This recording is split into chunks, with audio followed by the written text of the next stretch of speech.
हाँ मुझे याद है, तुमने हम दोनों को बहुत पीटा था, लेकिन 2 दिन बाद जंगल का राजा लायन भी जब तुम्हें सारी जंगल के सामने पीटेगा तब हम भी बहुत हंसेंगे। वाइटी की बात सुनकर चिंकी गंभीर होकर बोली, इस बार बात मजाक की नहीं है वाइटी। मिंकू चाहे जैसा भी हो, लेकिन उसने कम से कम भरी मीटिंग में सामने सच्चाई पता लगाने की हिम्मत तो की। तुम दोनों के अंदर तो इतनी हिम्मत भी नहीं है। चिंकी की बात सुनकर वाइटी और हैरी दोनों खामोश हो गए। मिंकू ने दोनों की ओर देखकर कहा, देखो मैं तुम दोनों का दुश्मन नहीं हूँ। भले ही ये बात मैंने अपनी बड़ाई पेश करने के लिए कही है, लेकिन अब मैं वाकई सच्चाई का पता लगाना चाहता हूँ और मुझे लगता है कि तुम दोनों को मेरा साथ देना चाहिए, वरना कहीं ऐसा ना हो कि अगला शिकार हम चारों में से ही कोई हो। मिंकू की बात सुनकर वाइटी और हैरी गंभीर हो गए। हैरी ने वाइटी की ओर देखकर कहा, मिंकू सही कह रहा है वाइटी। कहीं ऐसा ना हो कि किसी दिन हम दोनों भी रहस्यमय ढंग से लापता हो जाएं। हमें मिंकू की मदद करनी चाहिए, सच्चाई का पता लगाना चाहिए। ठीक है, हम तुम्हारी मदद करने को तैयार है, लेकिन हम मदद करेंगे कैसे? वाइटी की बात सुनकर मिंकू गहरी सोच में पड़ गया और सोचते हुए बोला, हमें सबसे पहले उन घरों में जाना चाहिए जिन घरों से जानवर लापता हुए हैं। हमें पता करना चाहिए कि वो किस वक्त लापता हुए थे। आज दिन भर तुम सबका यही काम है। मिंकू का ये सुझाव सभी को बहुत पसंद आया। उस दिन वो सब उन घरों में जाकर पूछताछ करने लगे जिस घर से जानवर गायब हुए थे। वो तीनों बेचारे शाम तक छानबीन करते रहे और शाम के वक्त वो मिंकू के पास पहुंच गए। मैं तुम सबका ही इंतजार कर रहा था। मिंकू ने उन सब से पूछना शुरू कर दिया। हमने लगभग हर घर पर जाकर बातचीत की। मैंने भी हर घर जाकर बातचीत की। सभी जानवर बहुत ज्यादा दुखी हैं और बहुत से जानवर तो इस जंगल को छोड़ने की भी तैयारी कर रहे हैं। मिंकू ने देखा कि हैरी किसी गहरी सोच में गुम था। तुम्हें कुछ पता लगा? मैंने भी हर घर जाकर पता किया, लेकिन एक बात मुझे बड़ी अजीब लगी। कौन सी बात? जो भी जानवर लापता हुए उन्हें कहीं न कहीं आखिरी बार ब्लैंकी के साथ देखा गया था।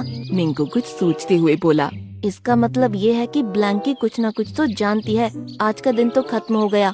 कल हम सबको चुपके से ब्लैंकी पर नजर रखनी चाहिए और इस बार मैं भी तुम सबके साथ रहूंगा। अगले दिन मिंकू और उसके साथी चुपके से ब्लैंकी का पीछा करने लगे। उन सबने देखा कि ब्लैंकी जंगल के उस ओर जा रही थी जहाँ पर जानवरों को जाना मना था।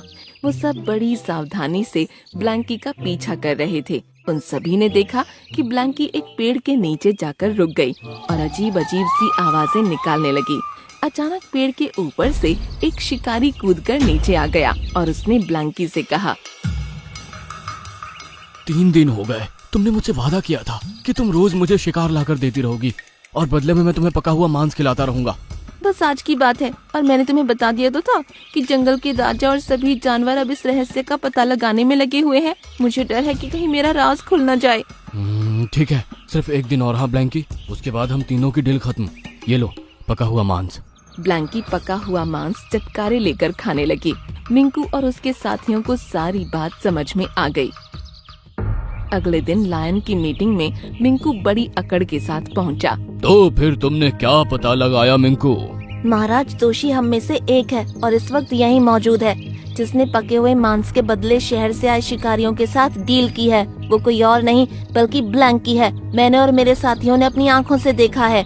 मिंकू की बात सुनकर ब्लैंकी बुरी तरह से घबरा गई और वहाँ से भागने लगी। लायन ने तुरंत उसे पकड़ने का आदेश दिया।